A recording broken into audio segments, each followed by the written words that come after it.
Hello, my friends. D.L. Anderson here. Welcome back to Transformation by Truth podcast as we share the truth concerning these last days and what you must do to save yourself from the violent times that are just ahead. Today's podcast is a word of truth accounting of the end times. The end is coming. The end is near. Today's podcast is entitled End Times 460, the greatest force of separation in our nation. How blasphemy separates us from the Father and his love. The podcast objectives are reveal how common blasphemy is in our world, analyze the many degrees of blasphemy, and analyze the separation that comes via blasphemy.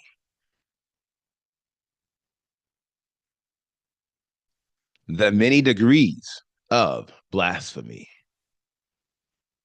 Shalom, my beloved brothers and sisters, and welcome to day 302 of our exposition of lawlessness.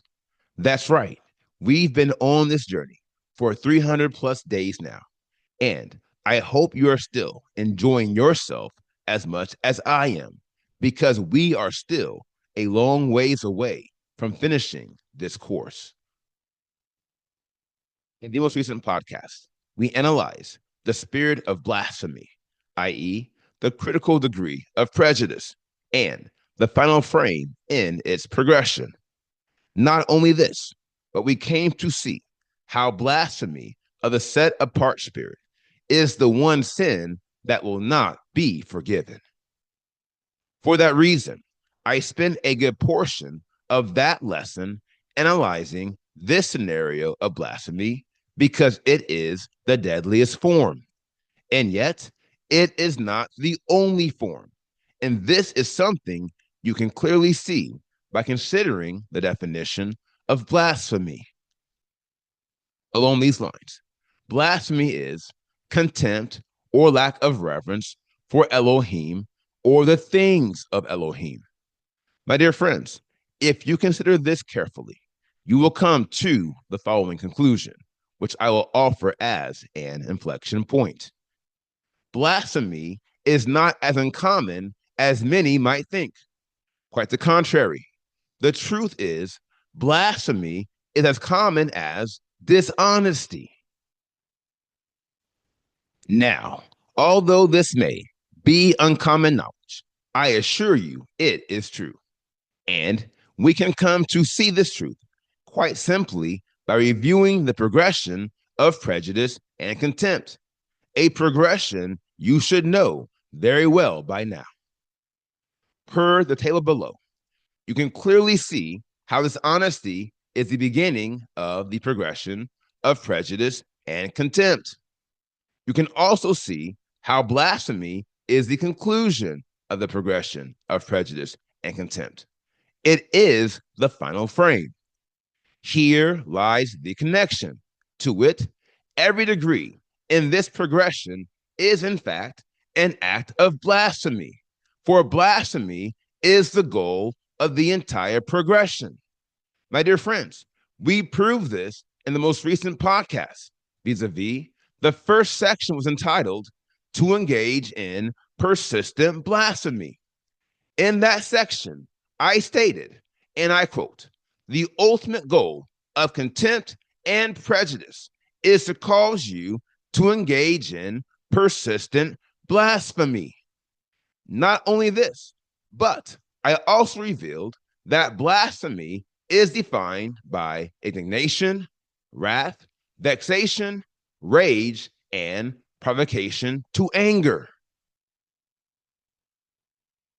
Consider all the degrees of contempt and prejudice below, and ask yourself the following question.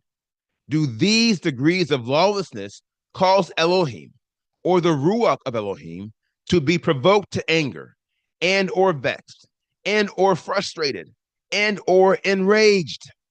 Of course they do, which is why the Ruach has led me to initiate this podcast with this argument, which I will capture with the following interest point. There are many degrees of blasphemy, and you may be forgiven for operating in any of these degrees but one. However, if you continue to operate in the degrees of blasphemy that may be forgiven, you will eventually commit the sin of blasphemy that won't be forgiven. My dear friends, that is a takeaway.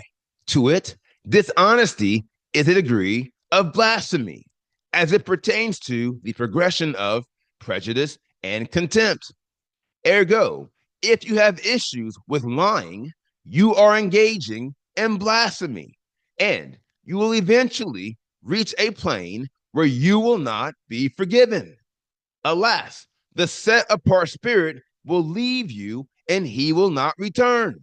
For look, listen, it has been written, all liars shall have their part in the lake of fire. Not only this, but we have scriptural precedents of a man dying for the simple but sure fact that he lied to the set apart spirit of Elohim. Acts 5:1-6 is revealing, but a certain man named Hananiah, with Shapira his wife, sold a possession, and he kept back from the price, his wife also being aware of it, and brought a certain part and laid it at the feet of the emissaries. But Kepha, who was Peter, said, Hananiah, why has Satan filled your heart to lie to the set apart spirit and keep back from the price of the land for yourself? While it remained, did it not remain your own? And after it was sold, was it not in your authority? Why have you conceived this deed in your heart? You have not lied to men, but to Elohim. Then Hananiah, hearing these words, fell down and breathed his last.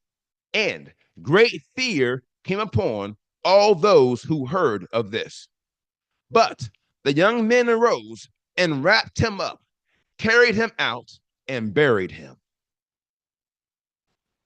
My dear friends, if you think it was bad enough that this man died for the sin of dishonesty, it actually gets worse. To wit, after the young men carried Hananiah out to be buried, his wife came in about 3 hours later, and the same thing happened to her. And if you're wondering why, I'll tell you again. It's because dishonesty is a degree of blasphemy, and there is a level of blasphemy that won't be forgiven.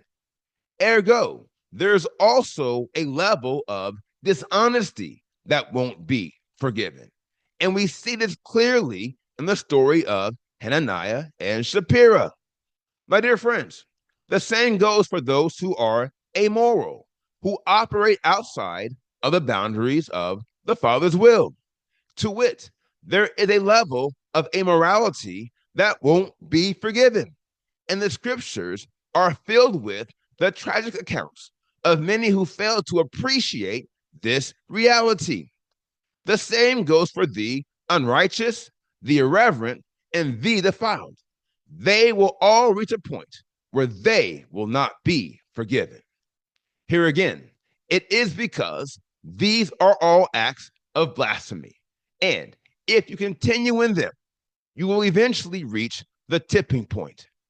You, my friend, will ascend to the highest plane, and you will sin the sin that won't be forgiven, and you will only have yourself to blame.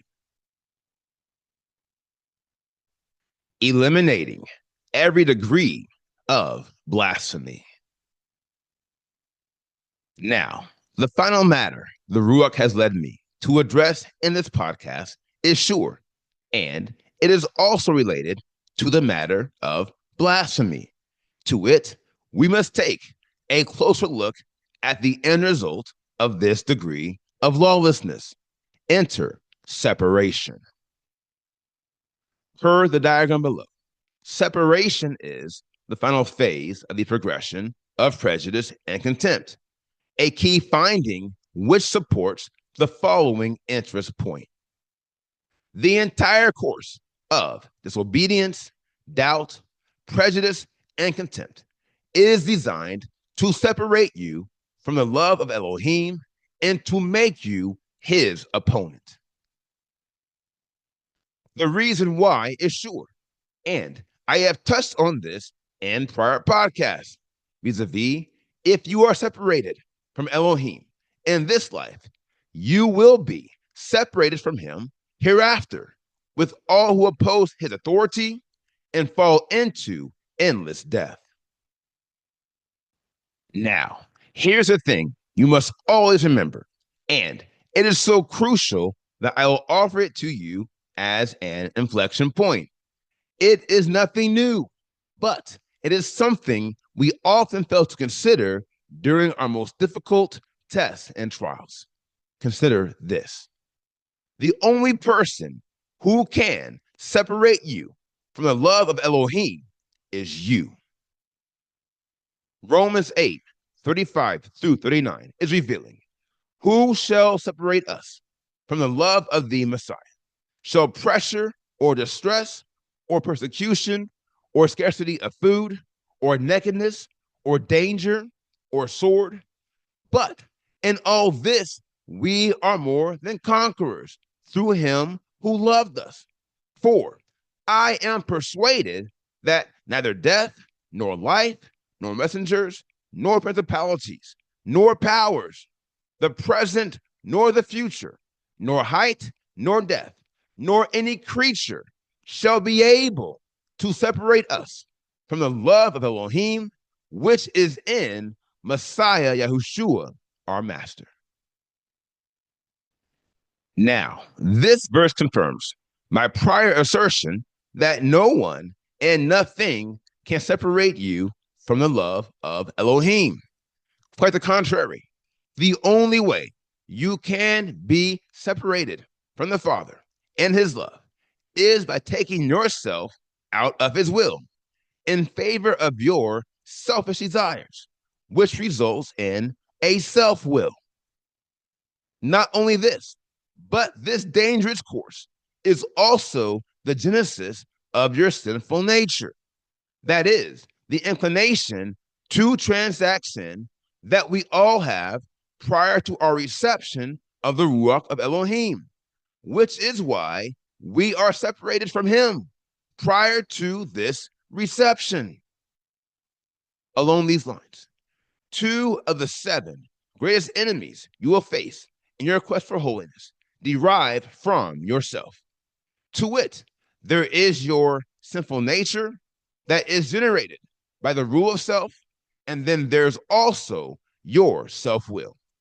Ergo, when I mentioned in times past that yourself is the first of the 7 greatest enemies you will face in your quest, I was referring to the 2 primary derivatives of yourself, vis-a-vis your sinful nature and your self-will.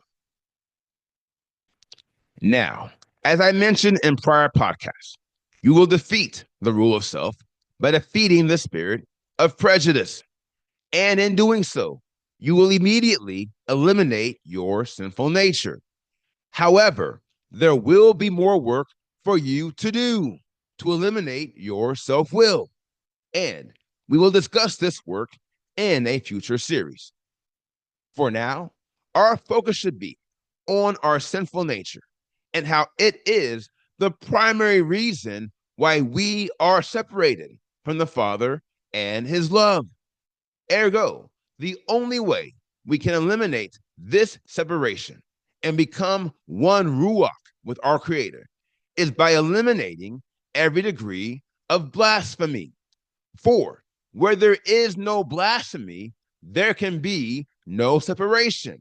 For in this scenario, you fulfill the requirements of spirit and truth. Therefore, as we progress this series, analyzing how prejudice plagues the heart and how the fear of Elohim frees you forever.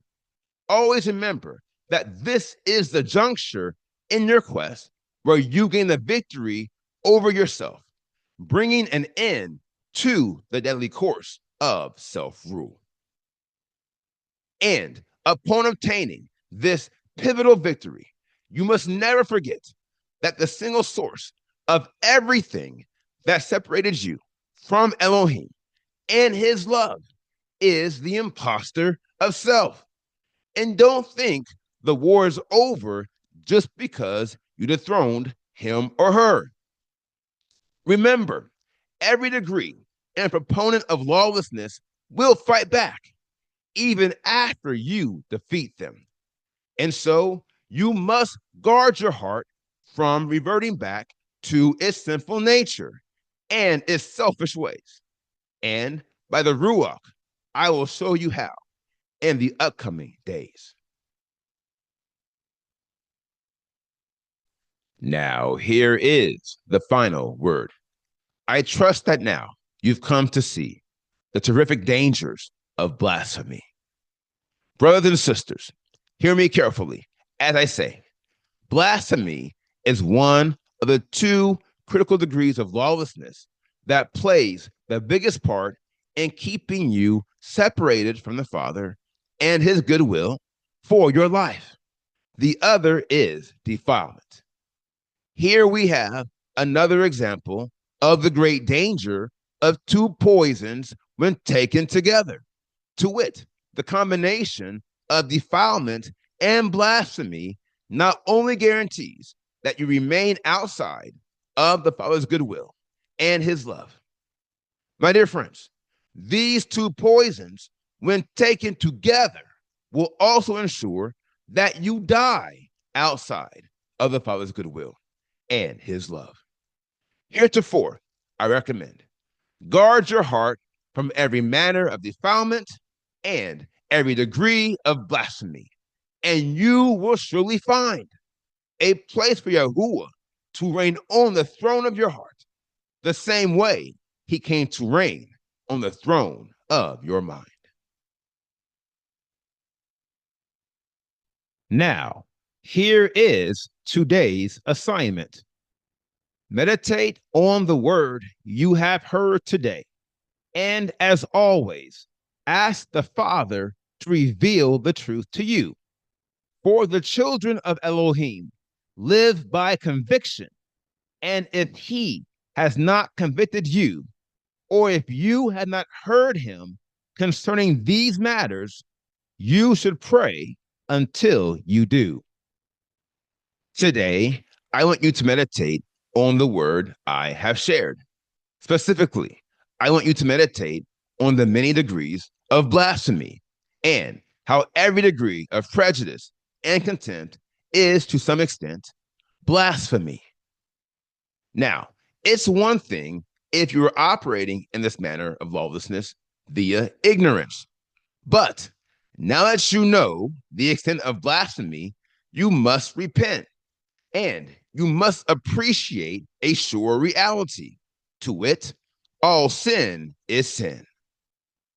And as it pertains to the sins of the heart, all sin is blasphemy. So take my advice and treat all sin the same. Beat him down, throw him out, lock the door, keep him out, and never engage him again. Now, here is what's next.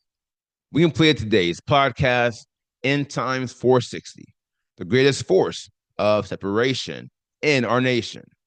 And the next podcast is entitled End Times 461, How Prejudice Plagues the Heart, Part 1. I will post this podcast on April 30th, 2025. Until then, my friends, continue to be led by the Spirit of Elohim, continue to watch, continue to pray, continue in fasting, and most of all, continue to be focused, for the end is coming. The end is near.